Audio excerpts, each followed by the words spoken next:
시청자 여러분 안녕하십니까. 집중진단 제주 안정입니다. 최근 중국이 그동안 금지했던 한국행 단체행을 전면 허용했습니다. 무려 6년 5개월 만인데요. 도내 관광업계 분위기는 어떤지, 지역사회에 미치게 될 영향은 무엇인지, 중국인 단체 관광 재개에 따른 대책은 어떻게 마련해야 할지 오늘 함께 토론해 보도록 하겠습니다. 토론에 앞서 먼저 함께 하실 분들 소개해 드리겠습니다. 이승아 제주도의회 문화관광체육위원장 함께 하셨습니다. 네, 반갑습니다. 네, 위원장님 반갑습니다. 그리고 김의남 제주도관광협회 마케팅실장 함께 하셨습니다. 네, 반갑습니다. 네, 김 실장님 반갑습니다. 네. 임병도 IM피트 뉴스 기자 함께 하셨습니다. 네, 반갑습니다. 임 기자님 반갑습니다. IM피트 뉴스는 이게 독립언론이라고 볼 수 있나요? 네, 그렇습니다. 네, 오늘 잘 부탁드리겠습니다. 네, 그리고 고선영 제주연구원 부연구위원 함께 하셨습니다. 반갑습니다. 네, 연구위원님 반갑습니다. 오늘 이렇게 네 분의 전문가 모시고 빗장 풀린 중국인 단체 관광, 제주 지역 분위기는 어떤지 함께 토론해 보도록 하겠습니다. 먼저 최근에 내국인 관광객이 줄어들었다라는 뉴스가 상당히 많이 나오고 이 관광객들이 일본으로 갔다라는 얘기들 좀 많이 나오지 않습니까? 그래서 도내 관광업계 고민이 깊어지고 있다라는 소식들 많이 들리고 있는데 중국인 단체 관광이 이제 좀 기회가 된다 이렇게 보고 있는지 혹은 또 다른 걱정거리들이 있는지 분위기는 어떤지 먼저 우리 김 실장님이 말씀 시작해 주시겠습니까? 우선 코로나 기간 동안 외국인 단체 관광이 줄어들면서 호텔이나 네. 그리고 여행사나 이런 전세버스 면세점 이런 전부 외국인과 관련된 네. 관광업과 경영난으로 크게 어려움을 겪어왔습니다. 네. 그런데 또 올해는 또 내국인 관광객까지 또 감소가 이어지면서 이제 더 어려운 상황이 처해졌죠. 그런데 이런 시기에 이런 식의 중국인 관광 단체가 재개는 이런 관련된 관광 업종들에게도 반가운 일 아니라 일반적으로 관광을 하는 업계 전부가 반가운 소식이라고 할 수 있습니다. 제주도는 이 관광업계에 종사하는 사람이 전체 70만 도민 중에 몇 프로 정도라고 볼 수 있나요? 저희들 관광 서비스 업종 하면 우리 제주 경기의 70%를 차지한다고는 얘기를 하고 있습니다. 대중의 네. 70%. 예. 우리 의원님은 어떻게 보고 계십니까? 도민사회나 관광업계들은 아까 얘기도 하셨지만 기대도 있지만 또 네. 우려의 목소리도 함께 나오고 있습니다. 우려는 어떤 우려 예. 말씀하세요? 예전에 우리 단체 관광객들이 왔을 때 폐해들이 여전히 존재하고 있다. 한중 외교 관계에서 혹시나 예전 사드 국면처럼 한한령이 반복되지는 않을까. 네. 또 그리고 또 크루즈로 단체 관광이 왔지만 안 온 것보다는 낫지만 실질적으로 우리 지역 경제에 얼마나 도움이 됐는가. 그런 좀 불안한 요소들도 있고요. 또 오버 투어리즘도 그 당시에 이야기가 나왔었던 부분이고 네. 또 범죄, 사건, 사고에 대한 이런 대책 마련이 지금 된 상황에서 무조건 우리 수용력이 갖춰져 있는지를 점검해야 되는 이런 우려감도 이 기대와 함께 교체되고 있다고 보여주시면 될 것 같습니다. 기대도 물론 있지만 한쪽에선 우리가 이런 수용력이 지금 준비가 되어 있느냐라는 부분에 대한 걱정도 있다. 이런 네. 말씀이신데 임 기자님은 어떻게 보십니까? 지금 내국인들 감소가 일본으로 가는 부분도 있지만은 제주도가 이제 바가지 요금이라는 그런 낙인이 찍히면서 굉장히 온라인에서 소위 말하는 비판을 많이 받고 있거든요. 네. 그런 상황에서 이제 중국인 단체 관광객들이 온다니까는 그래 중국인들 오니까는 우리 안 가도 되겠네 하는 그런 조롱 섞인 그런 댓글들이나 여론들도 좀 생기고 있어요. 네. 그래서 제가 아시는 이제 일반적인 소규모 펜션이나 그다음에 가게 하시는 분들은 이거 가뜩이나 지금 내국인들 안 오고 있는데 더 안 올 수 있다는 그런 걱정도 있고 하지만 단체 관광을 통해서 우리 제주도가 어느 정도 경제적인 수입을 얻고 있는 상황이기 때문에 저는 이 단체 관광객과 그다음에 개인 관광객, 내국인 관광객 모두를 잡을 수 있는 이 두 마리 토끼를 잡을 수 있는 어떤 대책을 우리가 좀 고심하고 마련해야 되지 않을까 생각해 봅니다. 중국인뿐이 아니라 지금 내국인 등을 돌린 내국인을 어떻게 다시 돌아서게 할 것인가도 중요한 과제다라는 그렇습니다. 말씀이신 거죠. 연구위원님은 어떻습니까? 네. 저는 우선 내국인이 등을 돌렸다라고 생각하기보다는 사실은 지금 3년 동안 코로나가 있었기 때문에 누구나 지금 다들 그 해외 여행에 대한 억눌린 수요가 있다라고 봐야 됩니다. 그래서 물론 우리가 걱정하는 것은 내국인이 빠져나가는 거에 대해서 걱정하지만 또 역으로 생각하면 동일한 수요가 전 세계에서 또 제주로 들어올 수 있는 이런 기회의 요소가 있기 때문에 이러한 부분들은 사실은 일종의 어떻게 보면 일상으로 또는 코로나 이전으로 회복되는 과정이다라고 보여지는 게 맞다고 좀 생각이 들고요. 그런 의미에서 지금 우려되는 도민 여러분들이 우려하고 있는 여러 가지 그런 부분에 대해서는 어떻게 앞으로 우리가 관리해 나갈지에 대해서 좀 더 고민할 때가 아닌가라고 생각이 듭니다. 어떻게 관리라는 측면이 예를 들면 앞서 임 기자님 말씀하신 뭐 바가지 요금이라든지 내부의 관리도 있을 것이고 또 이 국내 여행객들을 끌어들일 수 있는 그런 요인들도 필요하다고 보는데요. 네네, 맞습니다. 혹시 뭐 핵심적으로 짚을 부분이 있을까요? 우선은 지금 물가에 대한 부분이 가장 좀 이슈가 되고 있는데 이런 부분들은 사실은 그 제주도가 관광에 대해서만 그런 것이 아니라 사실은 도민 여러분들 모두가 지금 물가에 대해서는 같이 고민하고 거기에서 같이 고생을 하고 있는 부분이 있습니다. 그래서 이 부분에 대해서는 이제 물가에 대해서 정확한 정보를 주고 이제 특히 바가지 물가라든지 이런 부분에 대해서 잘못된 정보가 나가는 거에 대해서 철저하게 좀 우리가 준비하는 게 좀 중요하지 않을까라고 생각을 하고 있습니다. 그러니까 여행 물가 관리가 지금 우선 중요하다. 네네. 라는 말씀입니다. 제가 개인적으로 궁금한 거 하나 물어봐도 되겠습니까? 최근에 보니까 관광객이 한 7% 정도 줄었다 이런 데이터들이 나오던데 네네. 그런데 이 뭐 제주도의 수입은 한 30% 줄었다 이렇게 나오더라고요. 그러니까 관광객이 7% 줄면은 수입은 한 10% 이내로 주는 게 맞는 것 같은데 이 수입이 30%까지 줄어든 이유가 혹시 있습니까? 이거는 데이터로 봐야 되겠지만 우선은 제가 생각하기에는 코로나 시기에 우리가 내국인 관광객이 그 내국인으로 치면 기록을 갱신을 할 정도로 많이 들어왔습니다. 그렇죠. 네. 그래서 양적으로만 많이 들어왔는가를 보면 질적으로 굉장히 좋은 고객들이 왔다라고 봐져요. 그러니까 코로나 이전에는 내국인 관광객들이 체류 일수라든지 1인당 지출 비용 이런 것들이 사실은 좀 적게 잡혀 있던 부분들이 있었는데 코로나 시기에는 내국인들도 제주에 찾아와서 정말 해외여행을 하듯이 길게 체류를 하면서 체류를 했던 부분이 있습니다. 그러다 보니까 이제 관광객 수 줄은 것보다 내국인들은 예전의 패턴대로 다시 이제 관광을 하게 되고 그래서 수입 부분은 더 크게 나타나는 거 아닌가 이렇게 생각이 들고 있습니다. 이전에는 오더라도 좀 장기 체류하고 지출도 좀 많이 했으면은 지금은 패턴이 좀 바뀌었다 이렇게 보시는 거군요. 네네. 그렇죠? 알겠습니다. 이게 어떻게 보니까 이게 중국인 관광으로만 딱 떼서 얘기할 수 있는 부분은 아닌가 또 얘기를 하다 보니까 의원님 그래도 어쨌든 오영훈 도지사께서도 중국까지 가서 지금 어쨌든 관광객을 제대로 한번 해보겠다라고 지금 하고 계시고 아마 어제까지 중국에 계셨던 걸로 알고 있는데 네. 어떻습니까? 이런 효과가 좀 있다고 보십니까? 제가 살펴보기에는 그 중국 단체 관광이 제기되면서 가장 발빠르게 움직인 거는 분명히 제주도가 맞습니다. 네. 하지만 지금 제주도뿐만 아니라 뭐 정부할 거 없이 기업 그리고 업체들, 지자체들이 지금 다들 중국 단체 관광들을 유치하기 위해서 벌써 그 치열한 경쟁에 들어갔다고 보여집니다. 네. 그래서 뭐 제주도는 이게 무사증이라는 뭐 좋은 제도가 있기는 하지만 네. 타 지역을 보면 벌써부터 뭐 맞춤형 상품이 개발되고 있고 그리고 전용 창고 개설되고 그리고 네. 인센티브가 주어지고 또 부산인가요? 부산에서는 시티리 라이브 커머스 방송에서는 벌써 부산 상품을 팔아서 75억의 매출을 지금 거두고 있습니다. 네. 그래서 이런 상황을 볼 때 정말 한정된 중국 관광객을 갖고 나눠 먹기식이 되지 않느냐. 아랫돌 빼고 윗돌 깨는 식으로 되지 않을까. 그래서 정말 아까 얘기 나온 것처럼 패턴이 변하고 있기 때문에 이 패턴에 맞춰서 우리 제주가 어떤 식으로 수용력을 마련할 것인지에 대한 또 고민도 함께 해야 될 것이라고 보여집니다. 실장님은 어떻게 보십니까? 방금 의원님께서는 조금 이렇게 다른 지역, 이 앞으로 중국 관광객을 두고 내국에서 너무 치열한 경쟁이 벌어지는 것이 좀 우려된다고 얘기하셨는데 협회 쪽에서는 어떻게 보고 계신지요?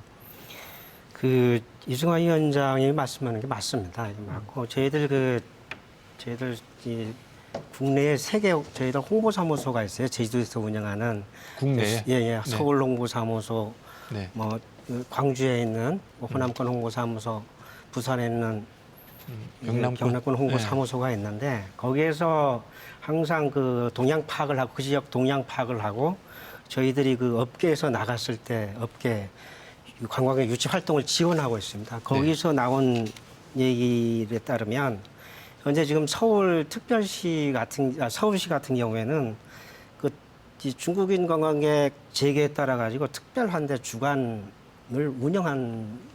하려고 하고 있고, 그리고 특별 환대 주간. 예, 네. 특별한대 주간 운영을 예.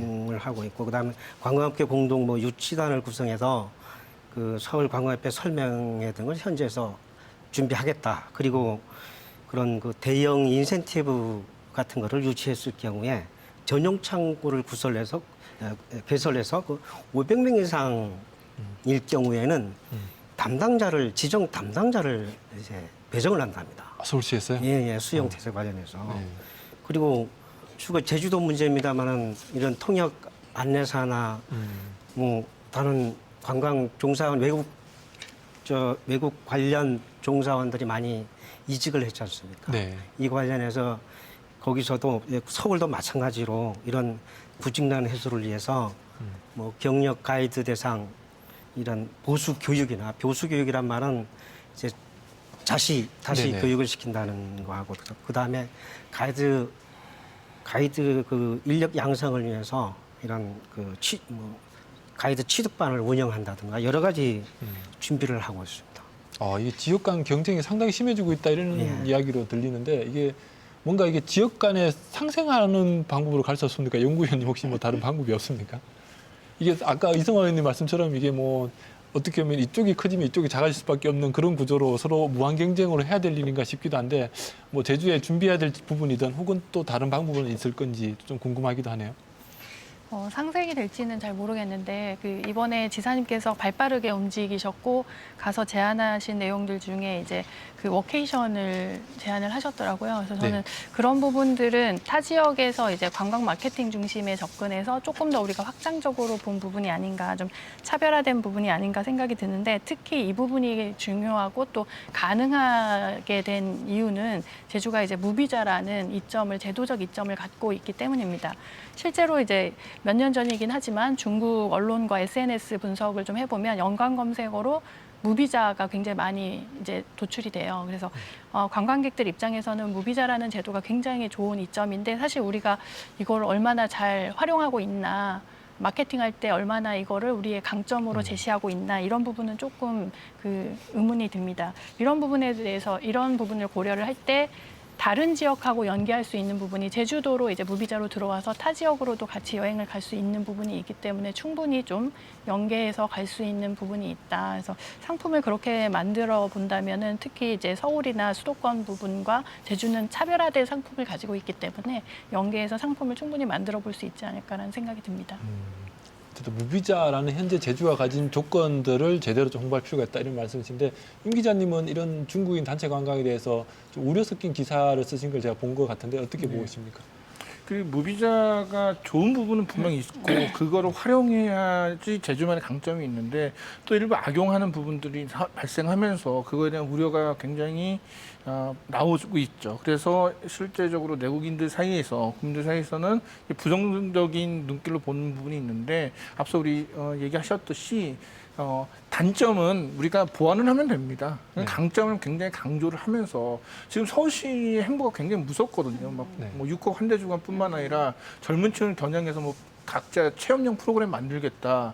그 지금 오세훈 시장이 뭐 일본이 지금 보통 한 연 3천만 명 정도 오거든요. 네. 우리나라도 그럴 수 있다. 뭐 GDP를 올리겠다. 막 이런 굉장히 공격적으로 나가는데 이거에 대비해서 우리가 제주만이 갖고 있는 강점은 앞서 얘기했듯이 무비자거든요. 그러니까 무비자를 통해서 일단 단체 관광객들에게 먼저 우리 제주를 알리고 네. 그 제주로 찾아온 관광객들이 더 많은 혜택과 체험을 할 수 있도록 프로그램을 만들면은 분명히 뭐 서울, 부산, 제주 이 세 곳이 각기 다른 프로그램을 내놓아도 제주를 찾는 분들이 많지 않을까 저는 그렇게 생각을 합니다.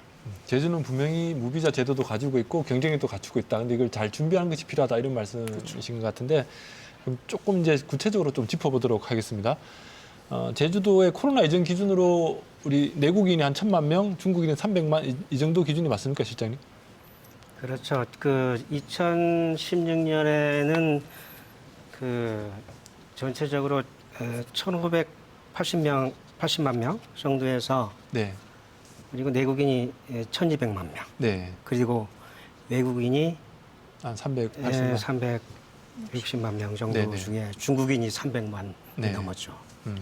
중국인이 300만 정도가 코로나 이전에 들어왔었는데 이제 다시 또 그런 시절이 열릴 거다 이렇게 보고 계십니까, 실장님? 그렇죠.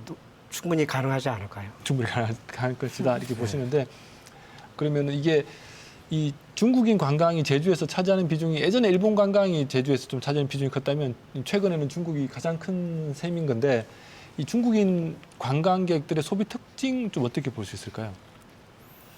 우선 그 코로나 이전하고 네, 최근하고 이렇게 비교를 해야 될 것 같습니다. 코로나 이전에는 이런 그 면세점이나 기념품하고 우리 제주 시내 일부 네. 관광지 중심으로 해서 관광 상품이 그 쇼핑 수수료 극대화에 초점이 맞춰진 구조였습니다. 네, 그런데 저희들 그 7월 달에 저희들 중국 현지에 가서 중국 대형 여행사를 방문해서 그 상품 개발 방향을 확인하고 이런 제주에 오시라고 협조를 구하는 자리가 있었습니다. 거기에서 그 대형 여행사 관계자가 이제 코로나 전에는 쇼핑 관광 중심이 맞다. 자기는 그렇게 했다. 그리고 네. 코로나 전에는 서울을 중심으로 자기네들이 관광객들 보냈다.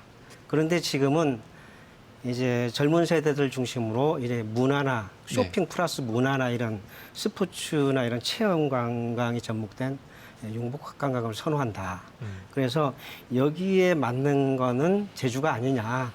그리고 제주에 맞는 메리트가 뭐냐 하면 아까 나왔지만은 이제 노비자 지역이다. 네, 빨리빨리 할 수 있다. 그리고 단거리 여행권에 들어간다. 그리고 이제 날씨도 다른 지역보다 좋고 그 음식도 좋고 여러 가지 그 의료 기술까지도 있어서 제주는 앞으로 계속 중국 관광객이 많이 찾아가지 않을 거냐 이런 생각을 하면서 이런 말씀을 하시면서 그 고객별로 저희들한테 그 맞춤형 상품 개발을 하고 있다고 보여줬습니다. 그런데 그게 이제 고령층 대상으로 해서는 이제 부가가치가 높은 그 의료 네. 휴양을 접목시키는 상품을 준비를 하고 있고 직장인 같은 경우는 네, 네. 이제 포상관광이나 이런 대기업체 직원 워크숍 중심으로 이루어질 거다. 앞으로는 노동자가 중심이 될 것이다. 관광의 중심이 될 것이다. 이런 말씀을 하셨고 뭐 다 아시다시피 20, 30대는 이제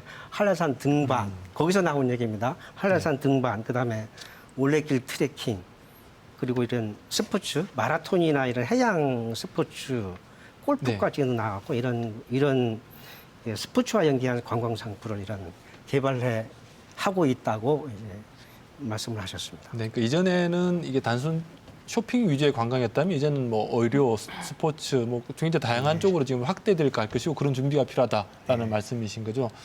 그러면 고순영 연구위원님 이전에 이런 중국인 단체 관광객들이 썼던 뭐 카드 지출을 보면 대충 좀 알 수 있을 것 같기도 한데요. 이런 부분에 대한 연구 자료 좀 소개해 주시겠습니까?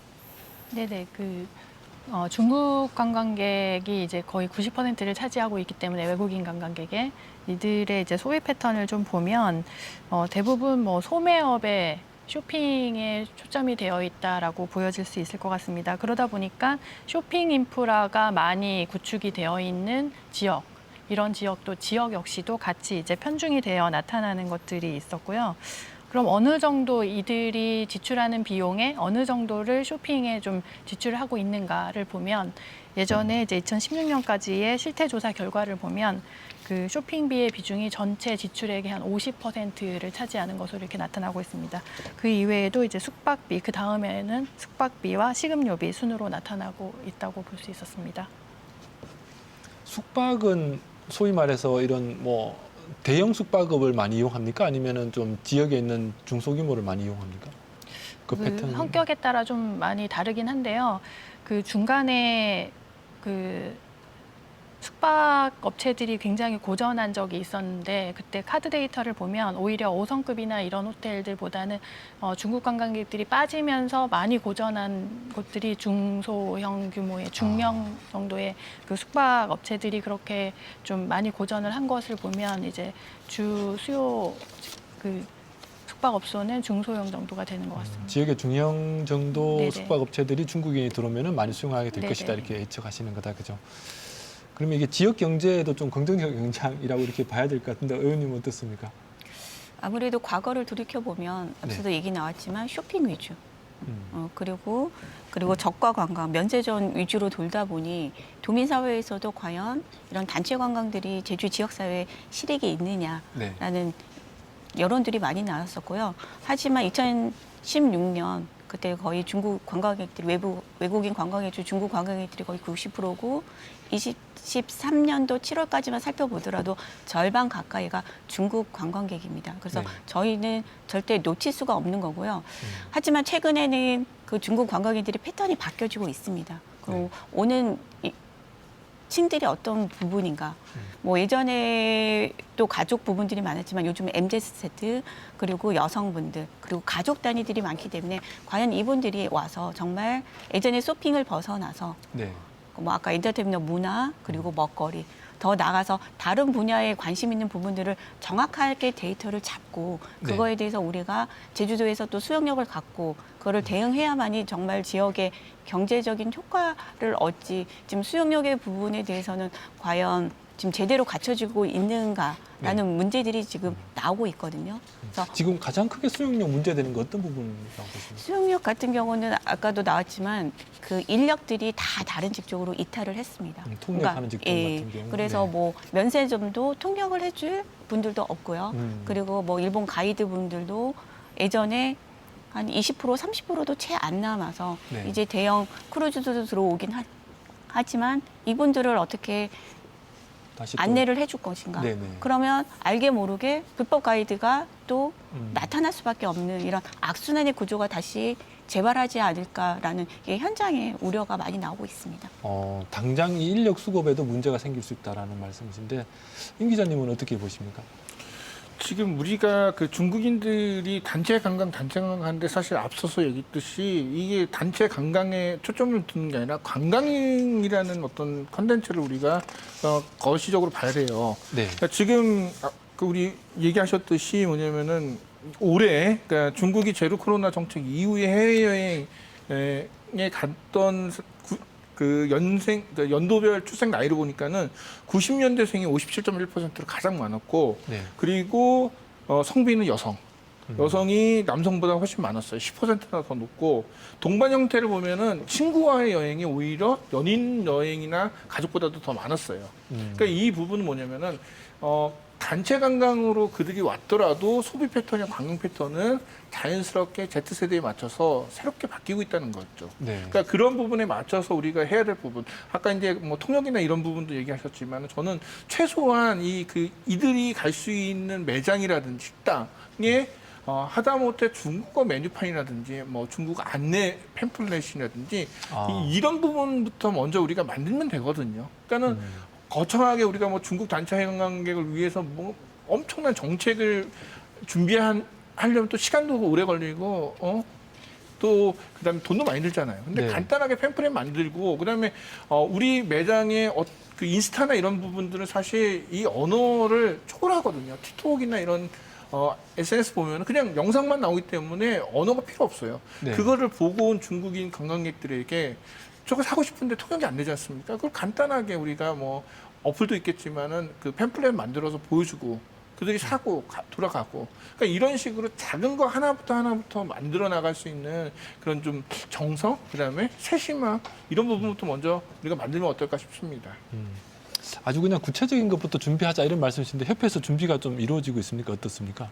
아까 방금 말씀하신 뭐 이런 식당들마다 최소한 뭐 중국인들이 이용할 수 있는 메뉴판이라도 하나 더 제공해주자. 그런 종류도 가능하니까 뭐 그런 정도 얘기도 있으셨는데 어떻습니까? 지금 그 인프라하고도 같은 네. 얘기인데 이 제주의 이 관광 수용 인프라 쪽은 타 지역과 비교조차 안 될 정도로 너무 잘 되어 있습니다. 제주는 잘 되어 예, 있다. 제주는 잘 되어 있습니다. 네. 모든 관광객이 오면 전부 할 수 있게끔 된 곳이 제주도입니다. 네네.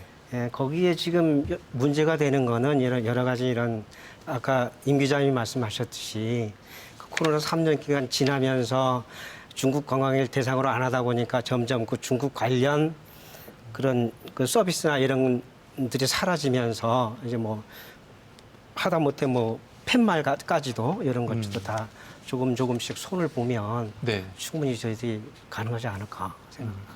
그런 준비들은 지금 좀 하고 계십니까? 하고 있죠. 하고 있고 그리고 추가적으로 저희들 그 협회에서 그 최근 그 중국 단체 여행객 관련해 가지고 그런 태국이나 일본 등 그 해외 여행에 대한 그 실태를 조사하고 패턴을 분석하려고 계획을 하고 있습니다. 왜냐하면 이를 기반으로 해서 저희들 중국인 맞춤형 관광 상품 개발과 이런 홍보 마케팅 방법을 등을 연구해서 이런 수용 태세 이런 쪽에 개선해 나가려는 준비를 하고 있습니다.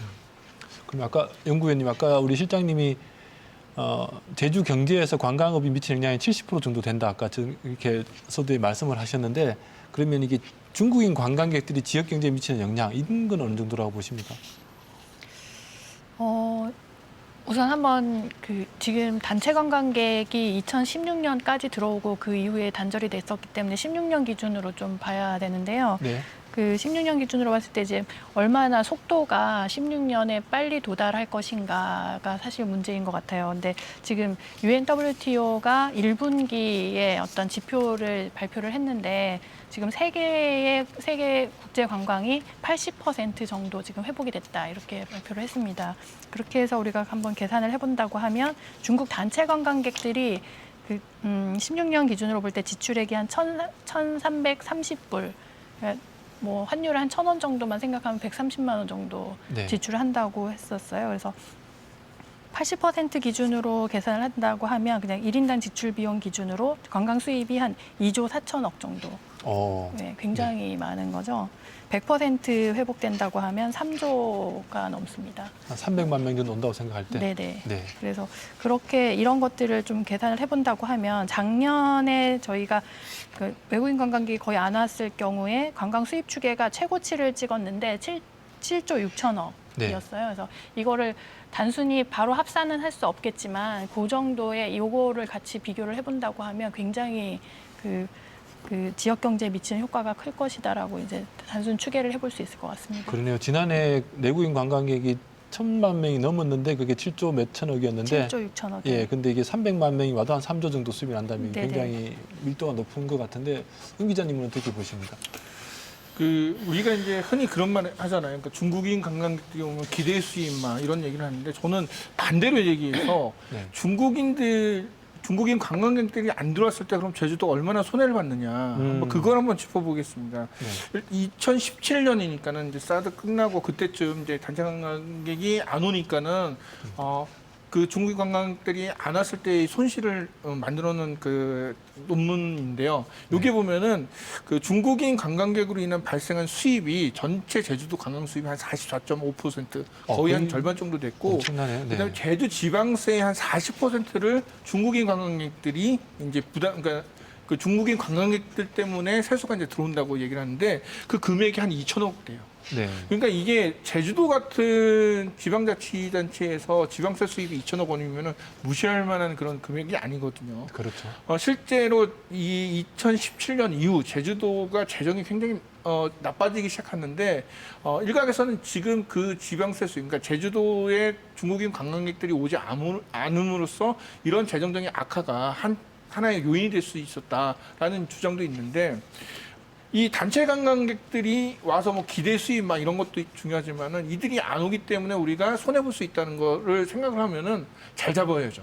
그러니까 네. 이들이 제주에서 많은 뭐 돈을 쓰고 갈 수 있도록 그리고 그와 더불어서 좋은 기억을 가고 그 다음에 다시 재방문할 수 있는 이런 중요한 그 우리 제주도로 보는 재정 수입의 한 루트를 만들면은 앞으로 제주의 재정 그 지방자치단체마다 지금 재정 악화 때문에 굉장히 논란이 많지 않습니까? 네. 그러니까 우리는 이걸 기회로 삼아야 된다고 저는 보고 있습니다.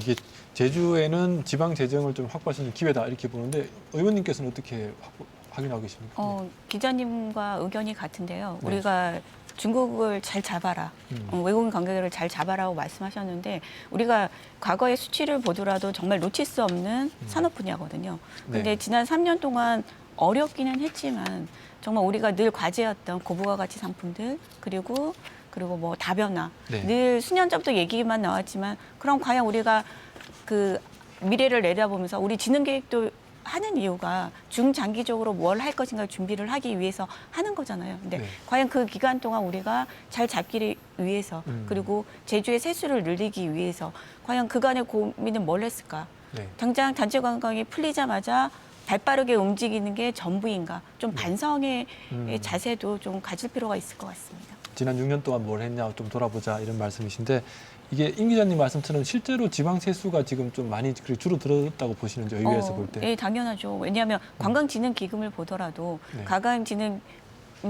기금의 세원들이 다 이게 외국인 관광이나 카지노와 관련돼 있기 때문에 지금 최근 3년 동안 관광진흥기금은 또다시 관광의 진흥을 위해서 쓰여지긴 하지만 그게 없다 보니까 그 일반 회계에서 이 기금으로 또 100억 원 가까이 최근에도 넘어오면서 이게 재원을 충당하고 있는 상황이거든요. 그럼 반드시 우리는 그 부분에 대해서 놓칠 수 없는 부분인데 좀 그 코로나 기간 동안 너무 관가하지 않았나라는 아쉬움이 있습니다. 네, 지금 제주도 재정으로 볼 때도 제주 산업으로 볼 때도 굉장히 지금 중요하다라는 말씀들을 지금 강조하고 계시는데요. 그렇지만 또 거꾸로 지금 과연 이게 우리에게 기회가 될 것이냐 혹은 다른 지역들이 가져갈 수도 있지 않냐 이런 우려들도 동시에 있는 것 같아요. 아까 말씀하셨던 음식이나 의료, 아까 실장님 말씀하셨던 그리고 단거리 여행 이런 부분들은 한국의 다른 지역도 다 거의 비슷한 것 같아요. 그래서 제주라면 특징이 지금 무비자 정도가 가장 큰 특징 혹은 이 기후 정도의 여건 정도가 될 것 같은데 여기에 덧붙여서 제주가 좀 준비해야 될 것이 무엇이 있는지 이런 얘기도 좀 같이 나눠보도록 하겠습니다. 우선 중요성은 우리가 더 이상 얘기 안 해도 될 것 같고 여기에 덧붙여서 어떻게 준비할 것인가. 지금 아까 의원님 같은 경우는 이런 인력 풀들이 좀 사라진 인력들을 새로 좀 충원하자라는 얘기를 했고 우리 임 기자님 같은 경우는 지금 아주 좀 세세한 준비들 뭐 당장 할 수 있는 식당의 메뉴판이라도 중국어로 좀 만들자 이런 얘기도 하셨는데 우선은 연구위원님께서 생각하시는 준비해야 될 당장 준비해야 될 부분들 혹은 좀 장기 과제 이렇게 나눠서 한번 좀 얘기를 해볼까요?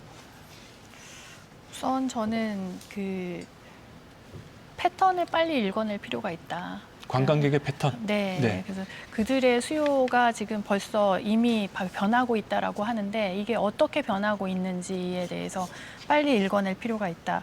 그리고 또 한 가지는 그 최근에 이 관광의 주 수요층이 지금 뭐 20, 30대 MZ 세대에서부터 여성층으로 이제 분명하게 이제 나타나고 있는데 그렇다고 하면 그들에게 우리가 제공할 수 있는 콘텐츠가 어떤 것이 있는지를 면밀히 좀 살펴보고 이런 것들을 좀 적극적으로 개발할 필요가 있지 않나 이렇게 생각이 듭니다. 이 굉장히 어려운 이야기인데 이전에 아까 실장님 얘기하신 대로 쇼핑 정도면 좀 준비하기가 쉬운데 이제는 이 MZ 세대의 어떤 욕구들을 충족할 수 있는 것들을 위해 무엇을 가지고 있는가라는 말씀이신데 실장님 어떻습니까?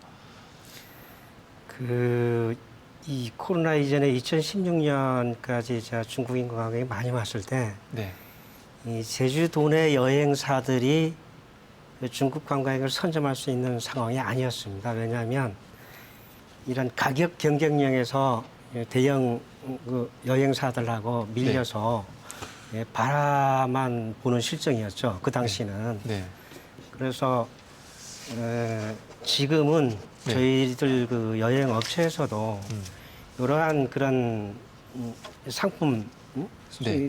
중국인 관광객 패턴에 맞는 상품을 개발하고 그리고 그 유치할 수 있도록 자발적으로 노력도 해야 되고 그리고 이거는 지금 현 제주 상황에 제주에 있는 여행사들이 소규모지 않습니까? 소규모의 네. 여행사들이 할 수 있는 사항은 아니라서 이제 도에서도 어느 정도는 클 수 있게끔 지원책을 마련해 줘야 되지 않나 이런 생각을 갖고 있습니다. 도에서 필요한 지원책은 어떤 것이 있을까요? 여러 가지 그 상품 공모를 해서 좋은 상품이 나왔을 때는 그 홍보나 마케팅비나 아니면 나가서 판매를 할 수 있도록 서울시처럼 지원하는 방법도 한 가지겠죠. 우선은 업체들의 홍보 마케팅 지원이 우선은 좀 도움이 될 것이다 이런 말씀이신 거죠? 그리고 또 잘 되면 또 인센티브까지 네.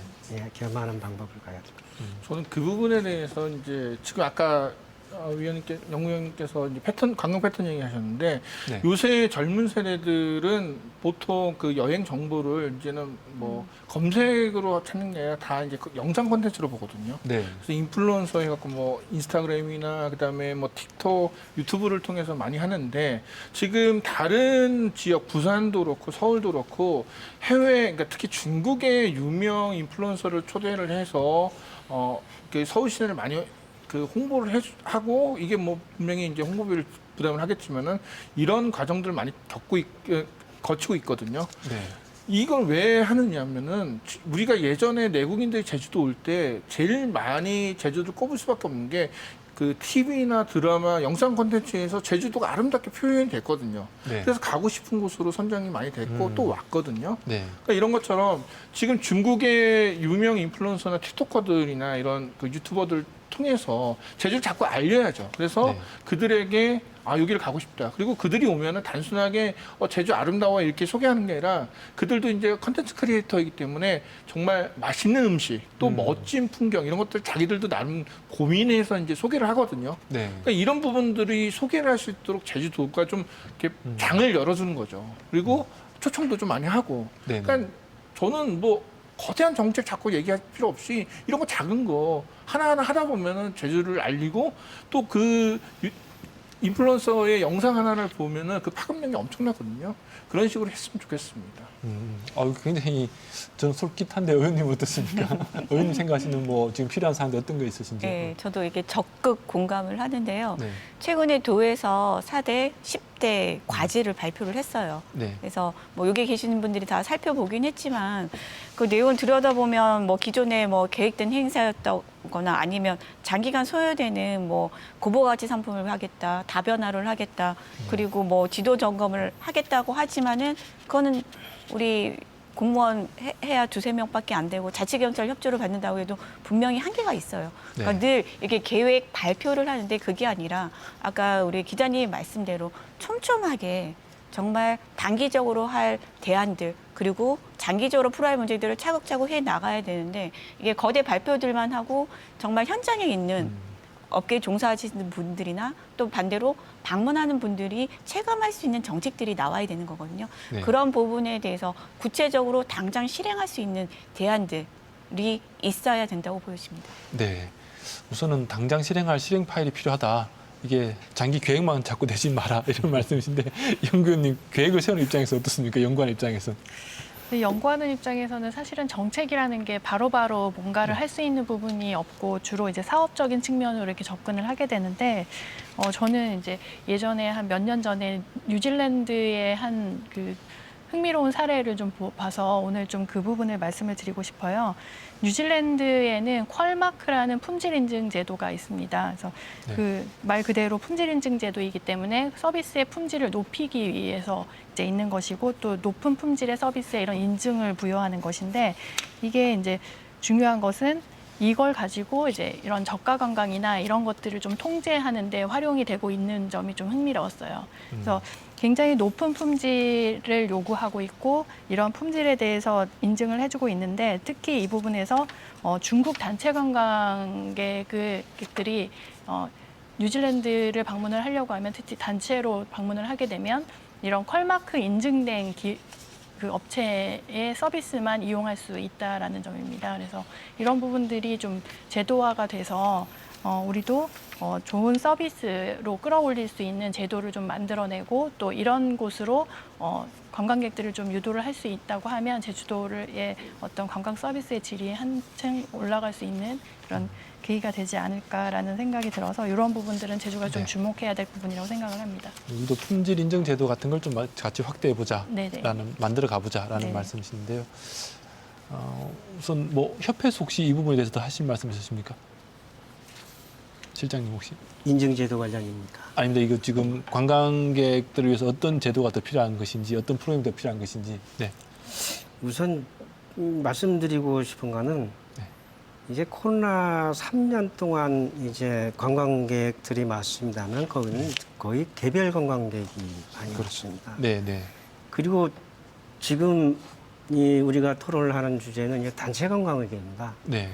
그러면 개별 관광객이 왔으면 왔을 때는 이 개별 관광객은 씀씀이가 패턴이나 이런 게 단체 관광객 전부 틀립니다. 근데 다만 지금 현재 문제가 되는 사업 업종은 단체 관광객을 받으려고 준비한 호텔이나 여행사나 면세점이나 네. 이런 쪽이 문제가 되는 거지. 개별 관광객은 저희들 뭐 제주에 90% 이상이 오기 때문에 큰 문제가 안 됩니다. 지금 당연히 개별 관광객은 오도록 노력을 해야 됩니다. 그렇지만 단체 관광객도 제주 관광 산업을 구성하는 그 요인들이 그 단체 관광을 유치하는 사람들이기 때문에 네네. 투자도 그만큼 따라가는 거기 때문에 예, 단체 관광도 놓쳐서는 안 된다 이런 말씀을 드리고 싶습니다. 단체 관광의 비중을 키워 나가려면 그 부분에 대한 준비들도 좀 더 해야 된다라는 말씀이신 거죠. 예, 우리 제주도에서 지금 중국인 관광 어떻게 볼 것인지에 대한 주제도 상당히 지금 우리가 많은 토론이 필요한 것 같은데요. 우리 그냥 이 관광 토론 이외에 지금 관광객이 들어왔을 때 가장 문제가 되었던 또 수용료, 환경 수용료 문제 얘기만 조금 짧게 하고 토론은 좀 정리해야 될 것 같습니다. 중국인 관광객이 한참 들어왔을 때 제주가 쓰레기, 교통 이런 비판들이 굉장히 많아서 하수 대란까지. 그래서 지금 앞으로의 수용성 문제는 어떻게 풀어가야 될지 이런 부분 짧게 좀 토론하고 정리하도록 할까요? 저는 그 2013년, 2016년 전에 생각해보면 답은 나왔다고 생각해요. 그때 당시에 가장 문제가 됐던 게 뭐냐면은 면세점 앞에 줄지어 있는 관광버스 때문에 막 주민들, 그다음에 운전자, 그다음에 경찰, 뭐 면세점 업자들 서로 싸웠잖아요. 네. 그러니까 이 부분 어떻게 해결할 건가 먼저 대책이 나와야 된다고 봅니다. 그러니까 여러 가지 뭐 쓰레기나 이런 것들은 뭔가 시설이 필요하지만 이거는 협조만 잘 이루어지면 되거든요. 그러니까 네. 이거 당장 할 수 있는 거 교통 문제부터 어떻게 할 것인가. 이 부분은 우리가 중점적으로 한번 고민을 해봐야 될 필요가 있다고 생각합니다. 네, 그렇군요. 네, 실장님 어떻습니까? 임 기자님 말씀에 적극 동감을 하고요. 일단 관광객이 증가하면 네. 이 교통이나 쓰레기 등 문제는 무조건 따라오게 돼 있습니다. 근데 이런 문제를 이런 그 관광 수입이나 이런 거를 통해서 행정적으로 아니면 제주도에서나 이런 쪽에서 이거를 적극적으로 처리할 수 있는 이런 준비를 해야 된다고 합니다. 이걸 가지고 매일 쓰레기 문제가 있다, 교통이 심각하다 하면 도민들도 그거에 동조해서 할 수 이런 나쁘게 관광객이 오는 거에 대해서 나쁘게 생각할 수도 있고 이런 거를 막기 위해서는 좀 적극적인 행동이 필요하다. 행정적 조치가 필요하다. 예, 의원님 어떻습니까? 앞서 나왔지만 그간에 문제되었던 부분에 대해서 우리가 다시 짚어야 되는 건 반드시 맞고요. 우선적으로 우리 도민사회에서 그 당시에는 심리적으로 뭐 사건 사고, 뭐 대형 사건도 있었고 그런 부분에 대해서 대단히 불안감을 느꼈거든요. 네. 요즘은 안전이 최우선으로 되기 때문에 그런 부분에 대해서 우리가 어떤 수용력을 갖추기 위해서 하다못해 도민사회와 논의 과정을 좀 거쳐봤는지 인식은 어느 정도 개선이 되어 있는지 그런 부분조차도 지금 이루어지지 않고 있어서 참 안타깝고요. 우리가 중국 단체 관광객을 얘기하다 보면 또 크루즈를 얘기를 안 할 수가 없는데 오늘 간담회에서도 그 얘기가 나왔습니다. 크루즈가 오게 되면 적게는 2, 3천, 많게는 4천 명이 오는데 그분들이 동시다발적으로 같은 곳에 내리게 돼요. 예전에는 전세버스 수십 대가 왔지만 이제 그분들도 개별 관광을 하기 때문에 택시부터 해서 네. 주차장, 도로 이런 부분에 대해서 수용력은 되지 않았지만 단체 관광이 제기되면서 원래 그 기항에 대한 뭐 80만 명이 온다고 하나요? 네. 이거에 대해서 환영을 할 게 아니라 좀 촘촘하게 반드시 챙겨야지 안 그러면 또 다시 한번 도민사회에 대해서 또 불안, 걱정, 불편의 목소리가 나올 수밖에 없다라고 말씀드리겠습니다. 네, 알겠습니다. 연구위원님. 네, 저는 우선 그러한 문제점들이 사실 제주만의 문제가 아니고 글로벌적인 어떤 문제다. 글로벌 목적지에서 동일한 고민을 다 같이 가지고 있습니다. 근데 당장 해볼 수 있는 것이 뭐가 있을까라고 생각을 해보면 저는 이제 서로 존중하는 문화가 굉장히 중요하다.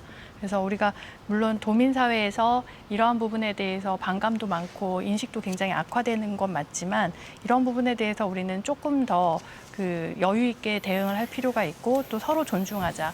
그래서 전 세계적으로 보면 바르셀로나도 그렇고 베니스도 그렇고 뭐 뉴질랜드에서도 지금 공정 관광의 바람이 많이 불고 있습니다. 그래서 그런 측면에서 보면 우리는 관광객들도 우리 제주도의 시민이고 도민이다라고 어떤 그 자격을 좀 부여를 해주고 대신 우리 거주민들을 위해서 이런 공정 관광의 책임의식을 갖도록 하는 가칭 저는 제주 관광 시민 캠페인이라는 걸 한번 이름을 지어봤는데요. 그래서 이런 캠페인을 통해서 서로 존중하는 문화를 먼저 만드는 것부터 시작을 했으면 좋겠습니다. 알겠습니다. 이게 말씀을 들어보니까 지금 당장 필요해야 될 부분들도 좀 많이 필요한 것 같고 어떻게 보면 적극적 행정에 대한 요구도 상당히 높다 이런 생각들이 많이 듭니다. 그래서 촘촘한 준비, 적극적 행정 그리고 어떻게 보면 조금 내다볼 수 있는 준비들까지 지금 많이들 얘기해 주셨는데 그런 부분들이 행정에서도 조금 적극적으로 움직이고 그리고 도민들 사이에서도 이런 문화에 대해서 좀 적극적으로 대응할 수 있는 것들이 만들어지면 좋겠다 싶은데요. 오늘 토론은 지금 이런 정도로 좀 마무리를 해야 될 것 같습니다. 오늘 이렇게 네 분 적극적으로 토론해 주셔서 고맙습니다. 고맙습니다. 네, 고맙습니다. 네, 시청자 여러분 오늘 토론 어떻게 보셨습니까? 네, 코로나19 이전에는 제주도는 과잉 관광으로 몸살을 앓았습니다. 그래서 관광객 좀 그만했으면 좋겠다 이런 얘기들 도민사회에서 많이 돌았는데요. 코로나19를 겪으면서 거꾸로 관광객 감소를 겪으면서 지역 경제가 너무 힘들다. 지금 또 그런 시기를 경고를 하고 있습니다. 그 사이 산업 다각화나 혹은 질적 관광으로의 전환 필요성은 꾸준히 제기되어 왔습니다. 하지만 지금까지 구체적 로드맵이 보이지 않았다라는 얘기들이 많은데요. 이런 중국 관광객 논의가 제주 관광 산업의 질적 전환을 위해서 그런 논의로 이어지기를 바라봅니다. 오늘 끝까지 시청해주신 시청자 여러분 고맙습니다.